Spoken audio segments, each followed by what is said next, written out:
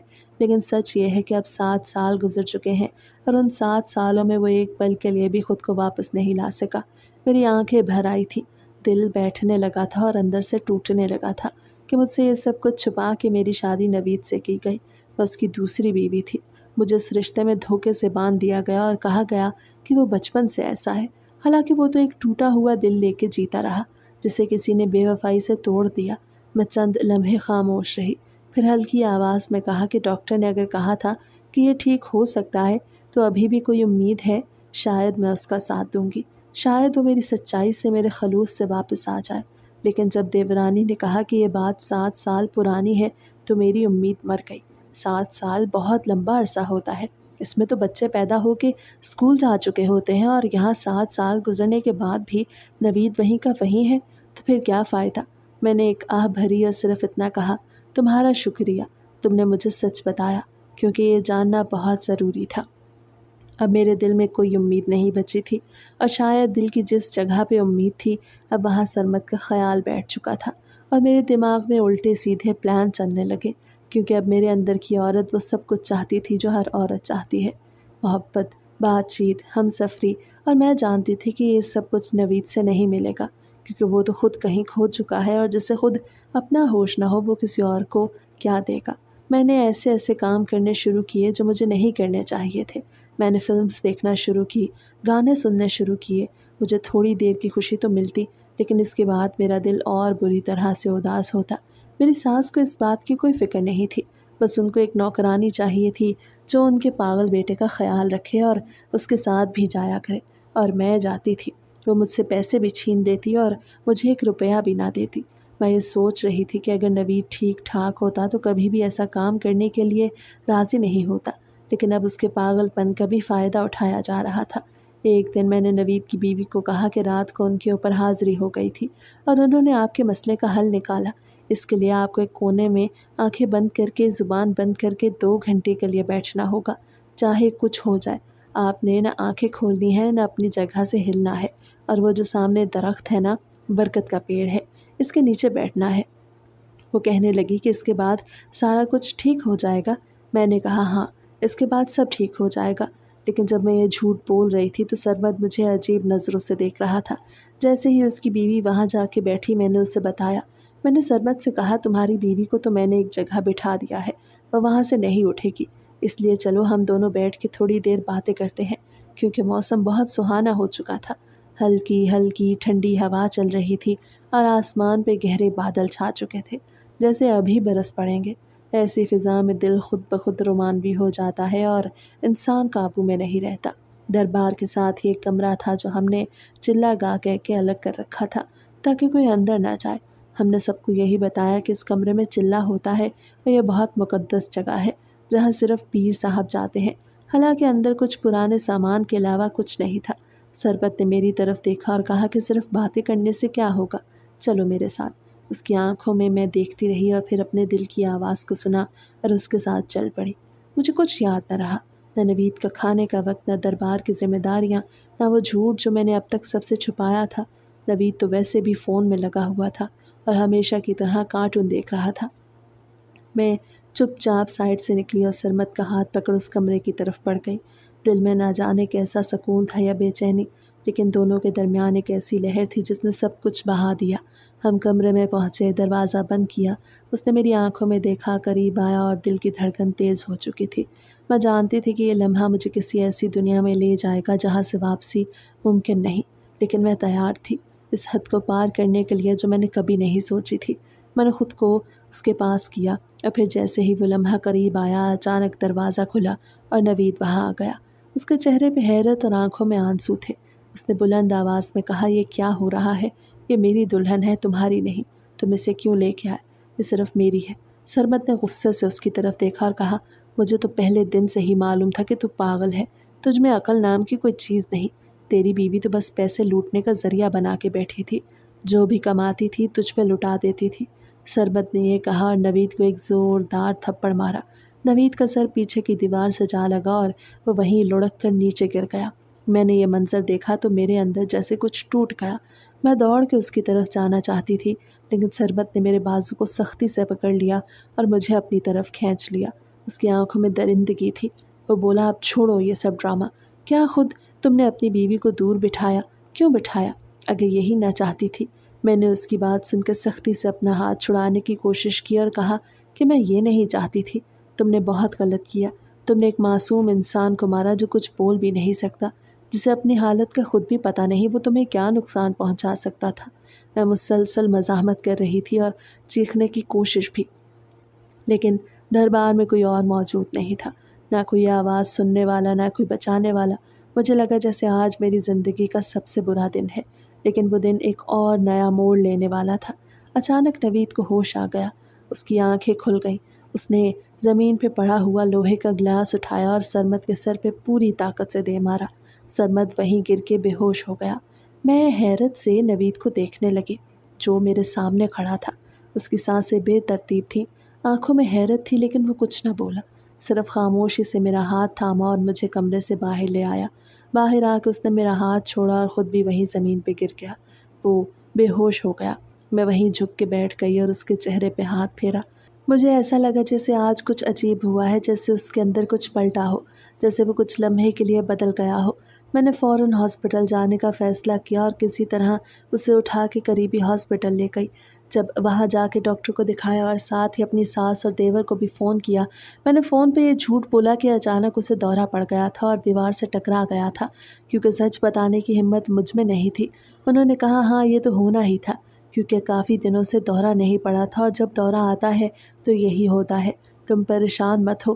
Doctor نے اس کے زخموں کی مرہم پٹی کی اور اب نوید کو ہوش میں آنے کا انتظار تھا، لیکن میرا دل کہہ رہا تھا کہ جیسے ہی وہ ہوش میں آئے گا پھر سے کوئی بچکانہ بات کرے گا اور جو کچھ بھی ہوا اسے بھول چکا ہوگا۔ پھر رہی بات سرمت کی، تو وہ بھی اپنی بیوی کو کیا بتائے گا کہ میرے سر پہ چوٹ کیسے لگی۔ ظاہر ہے کوئی الٹا سیدھا قصہ سنائے گا اور مجھے نہیں لگتا کہ دوبارہ کبھی بھی وہ وہاں پہ واپس آتا۔ جیسے ہی نوید کو ہوش آیا تو اس نے وہ حرکت نہ کی جو وہ پہلے کرتا تھا، بلکہ اس نے اپنی آنکھیں کھولی تو ایک مکمل ہوش مند اور سنجیدہ انسان لگ رہا تھا۔ اس نے ادھر ادھر دیکھا جیسے اسے اپنے ارد گرد کا پورا شعور ہو، پھر میری طرف دیکھا اور بولا، مجھے پانی پلاؤ۔ اس کی آواز میں نہ وہ معصومیت تھی، نہ وہ بچوں جیسا لہجہ، بلکہ ایک مکمل باشعور مرد کی سی سنجیدگی تھی۔ میں نے گھبراہٹ کے ساتھ اس کی طرف پانی بڑھایا۔ اس نے پانی پیا اور میری طرف اشارہ کر کے کہا کہ میری بیوی ہے نا یہ؟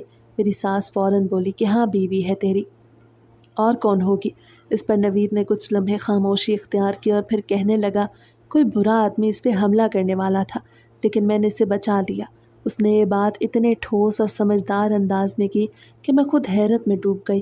مجھے تو یقین ہی نہیں آ رہا تھا کہ یہ وہی نوید ہے جو چند دن پہلے تک کارٹون دیکھتے ہوئے الٹی سیدھی باتیں کرتا تھا، جسے کھانے کا وقت بھی یاد نہیں رہتا تھا، اور اب وہ نہ صرف مجھے پہچان رہا تھا بلکہ حالات کو بھی سمجھ رہا تھا اور اپنی بات کو منطقی انداز میں بیان بھی کر رہا تھا۔ میری ساس نے جیسے ہی اس کی بات سنی تو فوراً میری طرف دیکھا اور کہا، یہ سب کب ہوا؟ تم نے ہمیں کیوں نہ بتایا؟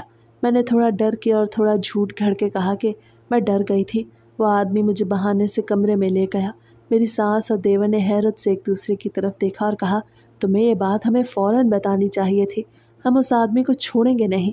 میری ساس نے غصے سے کہا کہ اب بتاؤ وہ کون تھا؟ میں نے فوراً بات سنبھالتے کہا، اگر ہم اسے پکڑیں گے تو بات تو ہمارے گھر تک ہی آئے گی نا، ہمارا پردہ ہی چاک ہو جائے گا، لوگ انگلیاں اٹھائیں گے، بدنامی ہم سب کی ہوگی اور کچھ نہیں ہوگا۔ میری ساس نے یہ سن کے ایک گہری سانس لی اور کہا، ہاں یہ بات بھی ہے، جو ہو گیا سو ہو گیا، شکر ہے اللہ نے ہماری عزت بچا لی، ورنہ ہم تو کسی کو منہ دکھانے کے قابل نہ رہتے۔ ابھی ہم نوید کی صحت کے بارے میں کچھ زیادہ اندازہ نہیں لگا پائے تھے، لیکن جوں جوں دن گزرے تو ہمیں یہ بات واضح طور پہ سمجھ آنے لگی کہ اب وہ نوید نہیں رہا، وہ اب ٹھیک ہو چکا ہے۔ پہلے 2-4 دن وہ دربار بھی گیا اور پہلے کی طرح بیٹھا رہا، لیکن اب خاموشی سے سب کچھ دیکھ رہا تھا اور کسی کے سر پہ ہاتھ بھی نہیں رکھتا تھا۔ لوگ آتے تھے لیکن نوید کی خاموشی دیکھ کے خود ہی واپس چلے جاتے، اور پھر ایک دن اس نے صاف صاف کہہ دیا کہ میں دربار نہیں جاؤں گا، مجھے پتہ چل گیا ہے تم لوگ مجھ سے کیا کروا رہے تھے، مجھے استعمال کر رہے تھے۔ اس کے بعد اس نے کبھی دربار کے قدم نہیں بڑھایا۔ اس نے گھر میں بیٹھنا شروع کر دیا اور پھر جلد ہی اس نے اپنی باتوں سے اپنی حرکات سے ثابت کر دیا کہ وہ ایک مکمل مرد ہے۔ اس کے جسم کی زبان بدل گئی تھی، آنکھوں میں سنجیدگی آ گئی تھی اور باتوں میں شعور جھلکنے لگا تھا۔ وہ اب میرے ساتھ بیٹھ کے دنیا کی باتیں کرتا، میری پسند ناپسند پوچھتا، میرا خیال رکھتا، میرے لیے چائے بناتا، کھانے میں میری پسند کے سالن کی فرمائش کرتا اور سونے سے پہلے میری طبیعت کا حال بھی پوچھتا۔ مجھے اب یقین ہونے لگا تھا کہ یہ وہی نوید ہے جو ایک بار سونیا کے ہاتھوں ٹوٹ گیا اور اب دوبارہ محبت کے لمس نے اسے جوڑ دیا۔ مجھے ایسا لگا شاید جب وہ منظر اس کی آنکھوں نے دیکھا جس میں اس کی بیوی یعنی میں کسی دوسرے مرد کے ساتھ کمرے میں جا رہی تھی، تو اس کے دل و دماغ پہ وہی صدمہ تازہ ہو گیا جو برسوں پہلے سونیا نے دیا تھا۔ لیکن فرق صرف اتنا تھا کہ اس بار اس نے خود اپنی آنکھوں سے وہ منظر دیکھا اور پھر اس نے اپنی بیوی کو اس تکلیف سے نکالا۔ یعنی وہی لمحہ تھا جس نے اس کے دماغ کی گرہ کھول دی اور اس کے اندر چھپا اصل نوید دوبارہ جاگ گیا۔ وہ نوید جو محبت کرتا، تعلق نبھاتا، جو ساتھ چاہتا، وہ میرے ساتھ بیٹھا تھا اور میں روز رات سجدے میں گر کے اللہ کا شکر ادا کرتی کہ وہ گناہ جو میں کرنے جا رہی تھی اللہ نے مجھے اس سے بچا لیا، اور نہ صرف میرے شوہر کو بچا لیا بلکہ اسے واپس میری زندگی میں ایک بہتر انسان بنا کے لوٹا دیا۔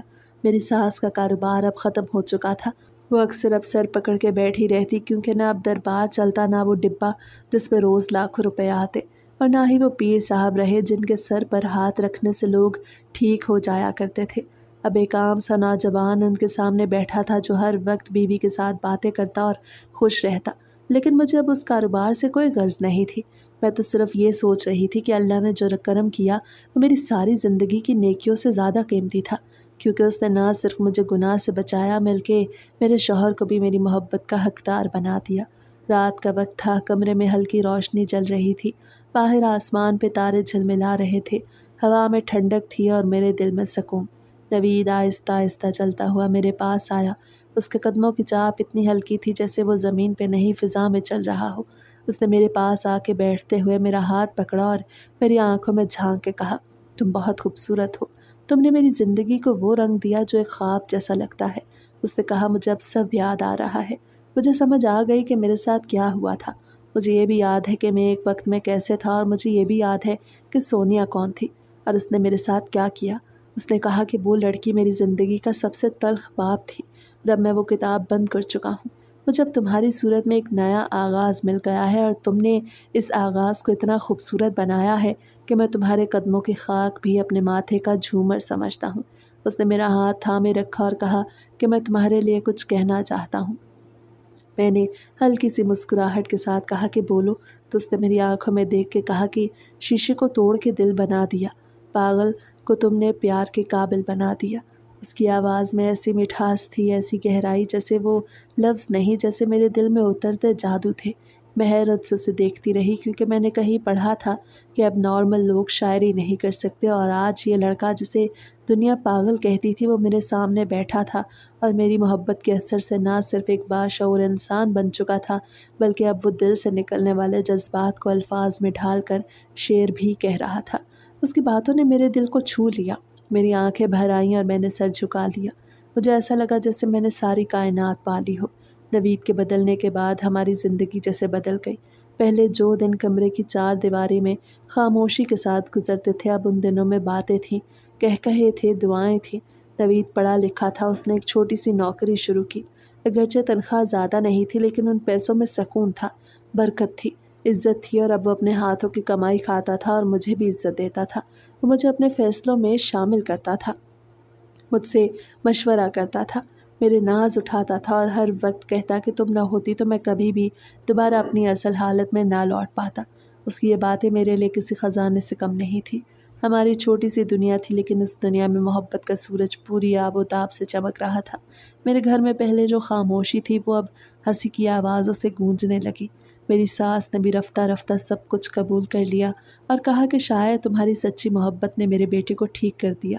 اب میں روزانہ رات کو سجدے میں جا کے اللہ سے شکر ادا کرتی ہوں کہ اس نے مجھے گناہ سے بچایا، میری عزت کو بچایا اور مجھے میری زندگی لوٹا دی۔ میں نے وہ سب کچھ پایا جس کی میں نے کبھی دعا کی تھی، ایک محبت کرنے والا شوہر، ایک پرسکون گھر اور دل سے نکلنے والی وہ خوشی جو لفظوں میں بیان نہیں ہو سکتی۔ زندگی مجھے آخر کار وہ سب لوٹا گئی جو میں نے کھو دیا تھا۔ بلکہ اس سے بھی بڑھ کے مجھے وہ مل گیا جو میں نے کبھی سوچا بھی نہیں تھا۔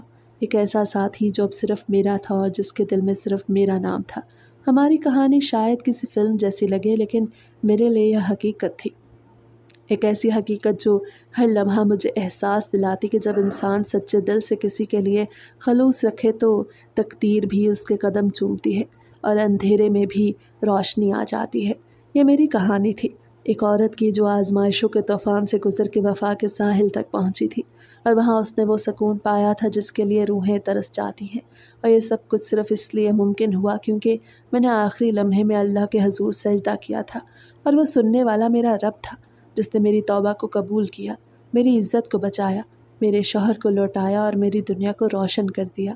یہی میری کہانی کا انجام ہے، لیکن میرے دل کی دعا یہی ہے کہ ہر عورت جو کسی آزمائش میں ہے وہ بھی ایسا انجام ضرور دیکھے اور اس کی دعائیں بھی ایسے ہی رنگ لے آئیں جیسے میری دعا نے میری تقدیر کو سنوار دیا تھا۔